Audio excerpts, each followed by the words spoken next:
अस्सलाम वालेकुम प्यारे तलबा, कैसे हैं आप सब। उम्मीद है आप सब खैरियत से होंगे। जैसा कि आप जानते हैं कि हमने पिछले काम में इसमें मारफा और इसमें नकरा के बारे में पढ़ा था। आज का हमारा जो उन्वान है वो है इसमें मारफा की इक़साम। आज के सबक में हम इसमें मारफा की इक़साम पढ़ेंगे।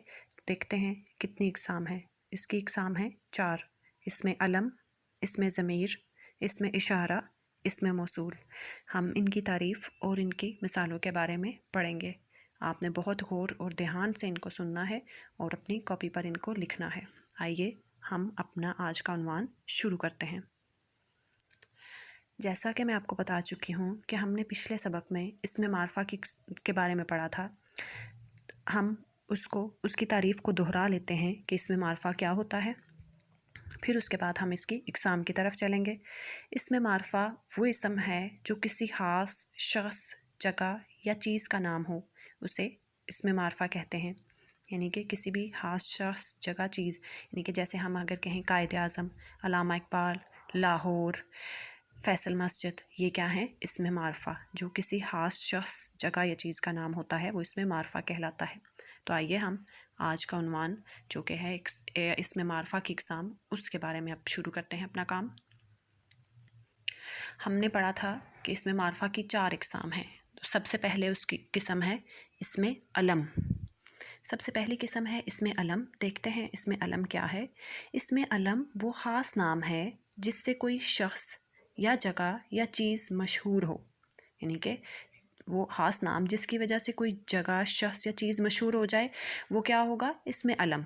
मसलन अल्लामा इक़बाल, कायद-ए-आज़म, लाहौर, रावी, कोयतूर, ताज महल, सर सैयद अहमद ख़ान वग़ैरह क्या हैं? इसमें अलम हैं।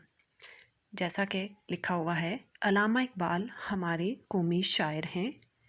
लाहौर दरियाए रावी के किनारे वाक़या है। ऊपर के फ़िक्रों में अल्लामा इक़बाल एक ख़ास शख़्स का नाम है, लाहौर एक ख़ास मशहूर शहर है, रावी एक ख़ास दरिया का नाम है। ये वो नाम हैं जिनसे मुकर्रर जगहें और चीज़ें ही पुकारी जाती हैं। ऐसे नामों को अलम कहते हैं, यानी कि इसमें अलम कहते हैं। जिसकी वजह से कोई भी जगह, चीज़ या नाम मशहूर हो, उसे इसमें अलम कहते हैं। ये थी पहली किस्म इसमें मारफा की। इसमें मारफा की दूसरी किस्म है इसमें ज़मीर।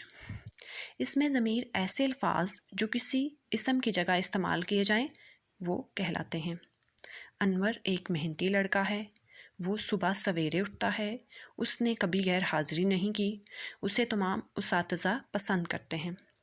इस मिसाल में वो, उसने, उसे अस्माए ज़मीर हैं। यानी कि इसमें ज़मीर वो होता है जो कि इसम की जगह पे इस्तेमाल किया जाए। यानी कि जैसे हम देखते हैं कि बार बार अगर हम मज़मून लिख रहे हैं तो उस नाम को बार बार ना पुकारा जाए, बल्कि उसकी जगह पे जैसा कि वो, उसने, उसे, उन, इस तरह के लफ्ज़ जो हैं वो इस्तेमाल किए जाएं, उन्हें इसमें ज़मीर कहते हैं। तो ये था इसमें ज़मीर दूसरी किस्म। अब चलते हैं हम तीसरी किस्म की तरफ। इसमें मारफा की तीसरी किस्म है इसमें इशारा। जैसा कि आपको नाम से ही पता चल रहा है कि क्या होगा, बिल्कुल इसमें इशारा वो कलमा है जिससे किसी शख्स, जगह या चीज़ की तरफ इशारा किया जाए। मसलन वो पहाड़ है, ये मेज़ है, वो दरिया है, ये लड़का है वग़ैरह। इन कलमात में वो और ये जो हैं क्या हैं? इस्माए इशारा हैं। यानी कि इसमें आपके पास एक करीब का आप कह सकते हैं और एक दूर का जो है वो, जैसे वो जो है वो दूर के लिए इस्तेमाल हुआ और ये करीब के लिए इस्तेमाल हुआ। तो इसमें इशारा बहुत सादा से अल्फाज में है कि आप कोई किसी भी चीज़ की तरफ इशारा कर रहे हैं तो वो इसमें इशारा कहलाता है। इसकी आखिरी और चौथी किस्म है इसमें मौसूल। इसमें मारफा की आखिरी किस्म जो है, जो हम पढ़ रहे हैं आज, वो है इसमें मौसूल।